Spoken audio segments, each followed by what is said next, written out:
if you move forward with grace and forgiveness, maybe you'll find love in the end, or at least reconciliation. They say tragedy doesn't change a person, reveals who they truly are. When the unimaginable happened, when Garrison Brown, son of Janelle and Kody, ended his own life, everything should have stopped. Time, bitterness, ego. Oh. Fans of Sister Wives expected a family united in heartbreak, a father broken by grief, a moment of raw humanity. But what we saw was something far colder. When the cameras returned, viewers were met not with mourning, but with self-pity. Not with tears for a lost son, but with a man Kody Brown centered on his own suffering. In that hollow silence after Garrison's death, the final mask slipped. And what was left behind wasn't just pain.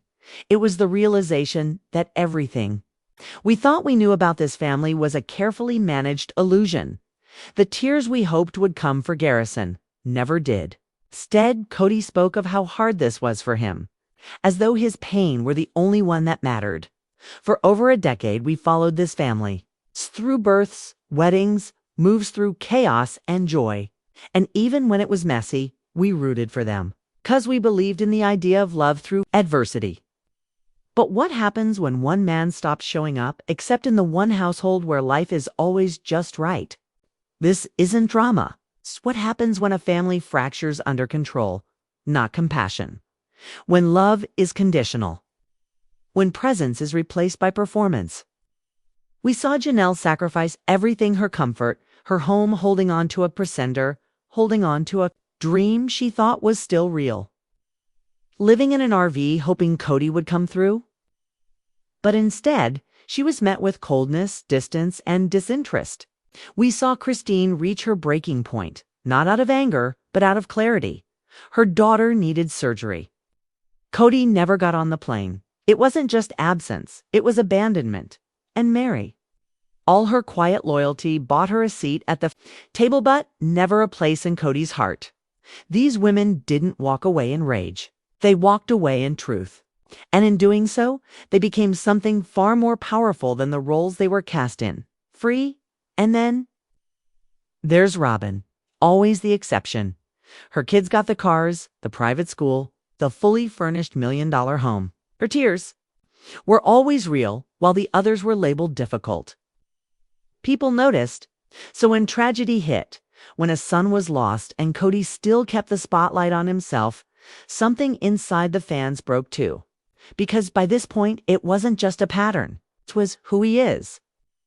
What we've witnessed on Sister Wives isn't just a marriage falling apart. It's emotional neglect, selective empathy, and the cost of a man's pride. And yet, ashes of this grief stood resilience. If you've ever felt invisible to someone you needed, if you've ever kept things together when someone else let them fall apart, if you've learned the hardest truths later than you should have, then you'll see yourself in this story. Okay. Because this isn't just about the Browns. It's about all of us who've tried to hold together a family with love, when love was never truly returned. Today, we go beyond the headlines. We look into the choices, the heartbreak, and the unbelievable strength of women who finally walked away from a man who never truly saw them. Because sometimes the most painful truths were always in front of us, hiding in plain sight. Let's take a deeper look. Trying to figure that out and just trying to get all the things in the right place. And that was back in the day when it felt like it was my life. And now so much has changed, When a parent loses a child, the world expects grief. It expects silence, tears, remorse. But when Kody Brown lost his son, Garrison, what we saw was something else entirely. He didn't speak about who Garrison was, his laughter, his strength, the light he brought into their lives. Instead, he pointed fingers. He blamed the fractured family, broken relationships, anyone but himself. Rather than grieving as a father, Kody made himself the victim.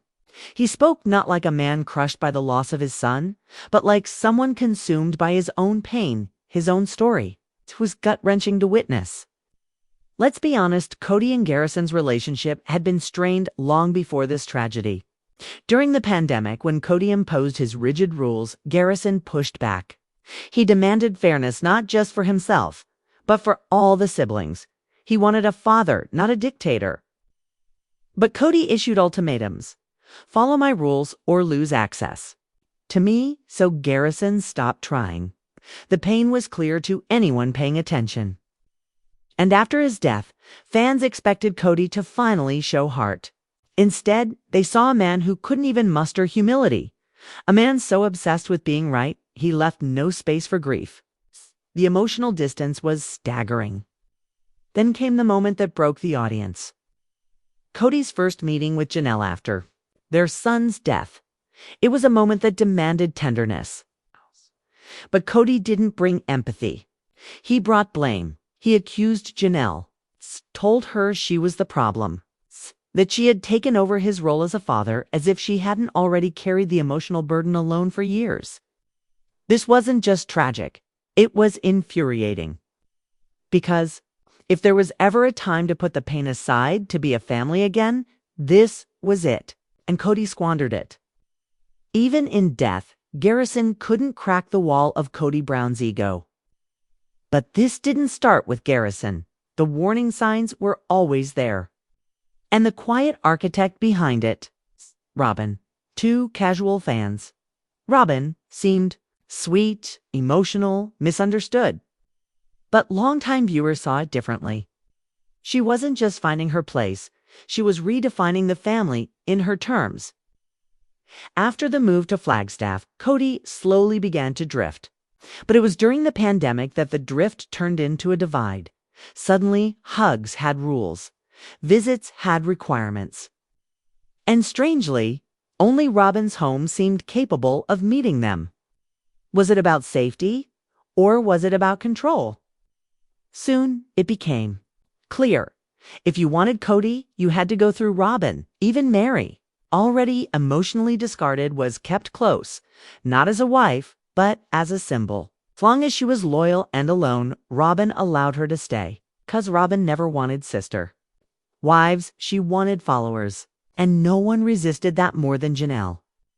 She was independent, quiet, firm, clear. She didn't cry to manipulate. She didn't need Kody's approval, and that made her dangerous.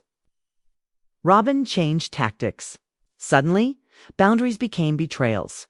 Janelle's independence was seen as divisiveness, and Kody, he bought into it, all of it. Robin became the peacemaker in his eyes. But to viewers, she was clearly the gatekeeper, building a kingdom with Kody at her side. A kingdom with no room for dissent.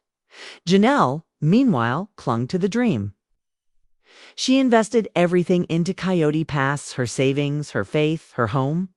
She gave up comfort to live in an RVB because she believed, because she trusted Kody's promises. But Kody never moved in. He never helped. Instead, he mocked her, while Robin lounged in a lavish mansion funded by family money. Janelle lived on dust and hope. And when Janelle asked for her share, Kody resisted, not out of fairness, but out of control. Still, she never cried, never begged. She simply told the truth. And then she left. Even after losing Garrison, even under the weight of a grief no mother should carry, Janelle stayed strong. And fans, they saw it. They knew who was telling the truth. Because Janelle's strength was real, consistent, quiet, but unbreakable. Kody's failure wasn't just as a husband. It was as a father. One who couldn't meet the moment when it mattered. And before it all imploded, before the dust settled, one person knew. Christine. She was the first to see that Kody was never coming back. Not emotionally, not financially, not spiritually. And even though it shattered her, she left.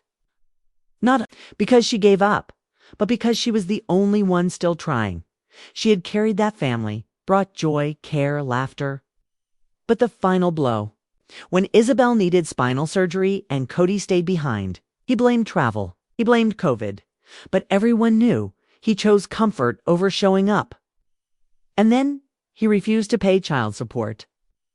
Christine had to sue him just to make him do the bare minimum for Truly. All while Robin's house thrived with luxury. Christine didn't scream. She simply spoke her truth. And when she left, she paved the way. Because she showed the other wives what Kody feared most, that you could walk away and be free. And then came Mary, the one who stayed the longest, who gave the most, who even divorced Kody to let him marry Robin, who endured scandal and public shame just to stay in the picture. But all that loyalty, it got her nothing, not love, not inclusion, not even kindness, Kody declared to the nation. I don't feel married to Mary anymore. Even Robin, who once called her best friend, kept her at arm's length, throwing her crumbs to keep her in place. She wasn't part of the family, she was part of the scenery. When she was no longer useful, she was discarded. But when the cameras rolled, the hugs, the staged emotion, the holiday unity, all part of the illusion, until finally even Mary saw through it. Even Mary walked away. When Kody no longer needed Mary to play along, he stopped visiting. The pretending ended. And she was left with the soul-crushing realization. She had sacrificed everything, her dignity, her marriage, her future, only to be discarded once her loyalty no longer served their public image. Mary's quiet exit exposed one of the darkest truths about Kody and Robin's world. Loyalty was demanded relentlessly, but it was never returned. For fans who once saw Mary as desperate or naive, her ending hit hard. It was a warning. Obedience means nothing when the rules were never made for you to win. As the Brown family collapsed in real time, another truth emerged loud and clear. There were two families all along. Robin's children, Solomon and Ariella, grew up in luxury. A $1, $1 million home. Private school, endless toys to parents present and involved. Meanwhile, the older kids, Christine's, Janelle's, Mary's, fought for basic support. Worked jobs in high school. They navigated college and military service on their own.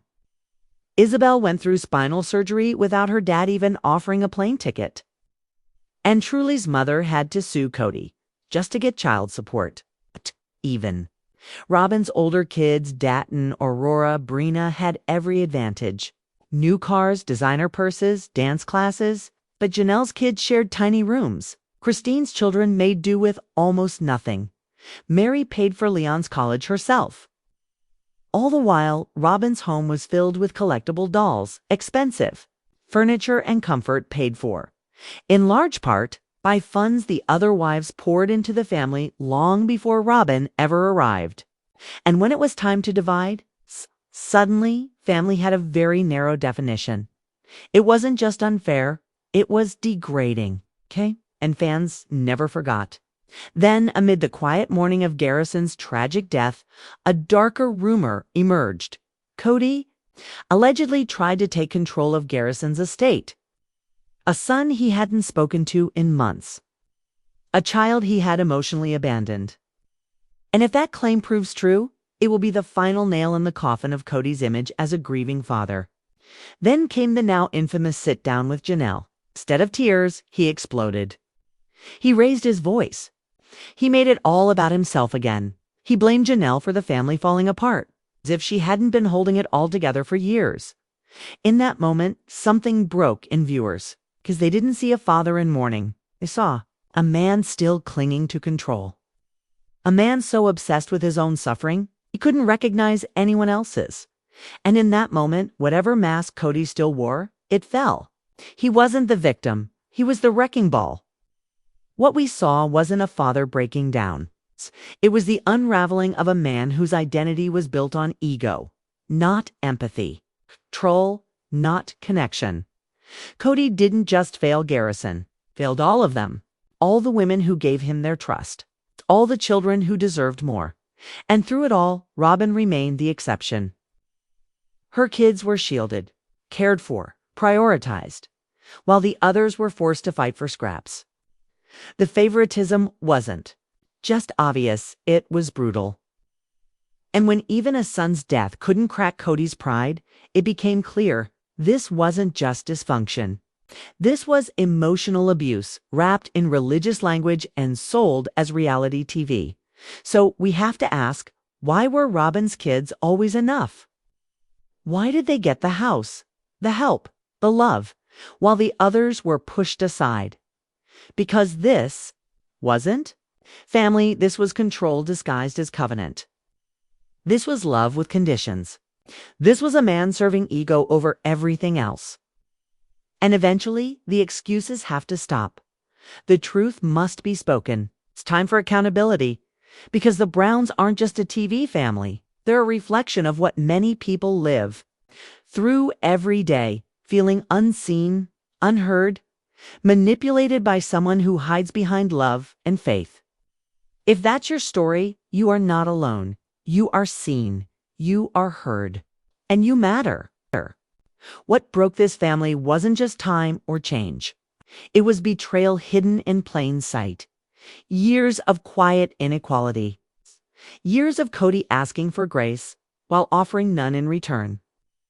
And even when the world stopped, when tragedy struck, Kody didn't change. He doubled down. Grief for him became another stage. Not for remembrance, but for performance. He performed pain. He performed confusion. He performed being misunderstood. But what he didn't do was listen. He didn't grieve with his wives. He didn't weep for the son he lost. He didn't show up for the children who were still here, hurting, abandoned, watching it all unfold. And the women, they had to carry everything. Christine was the first to say it aloud. That love had left the room long ago. That partnership required more than empty promises. That when your child is in pain and your partner stays away, it's not just distance, it's neglect. She walked away. But not in anger, in truth. Then Janelle followed, quiet, steady, the one who had given the most and asked for the least. The one who, even in the face of unbearable grief, refused to let that grief be twisted into guilt. Janelle lost a son, but she refused to lose her self-worth. In doing so, she showed a different kind of strength, one that doesn't scream. It stands and marry. Her heartbreak was quieter, deeper, and stretched over years. She waited. She believed. She sacrificed everything, even her marriage, so that Kody could marry Robin. And still, she was left out in the cold. Birthday, parties, holidays, family milestones. Mary didn't just lose a marriage. She lost the illusion that loyalty buys love, and that may be the cruelest part of all, because somewhere along the way, what started as a plural family became a private empire with Robin as queen and everyone else either serving or disappearing. You see, it wasn't just about who Kody chose. It was about how he chose. He didn't choose based on commitment or contribution or even love. He chose based on compliance. Who obeyed? Who gave in? Who made him feel powerful? And when the others stopped doing that, when Christine spoke up, when Janelle asked for fairness, when Mary finally stopped waiting, Kody turned cold. He didn't reflect. He retaliated. Because when your identity is built on control, any challenge feels like betrayal. And that's what fans saw. Not just the crumbling of a marriage, but the exposure of a man whose greatest love was not for his family, but for his own reflection. And Robin, she wasn't a victim. She was a partner in the system. She didn't stop the favoritism. She benefited from it. She didn't fight for unity. She enforced the rules that kept everyone else out. She stood at the gates of Kody's love, not as a bridge, but as a barrier. She said the right things about unity, faith, family, but when Christine left, she didn't try to understand. When Janelle lost Garrison, she didn't reach out. When Mary stood alone, she turned away. 'Cause Robin wasn't just the last wife standing. She was the wife who stood on everyone else. And through it all, the audience saw. They saw the tears that felt rehearsed, the hugs that came with conditions, the love that always came with strings attached. And now, there's no going back. The veil has lifted. The story has changed. This is no longer about plural marriage. It's about emotional survival. It's about the women who chose to leave, not because they stopped loving their families, but because they finally started loving themselves.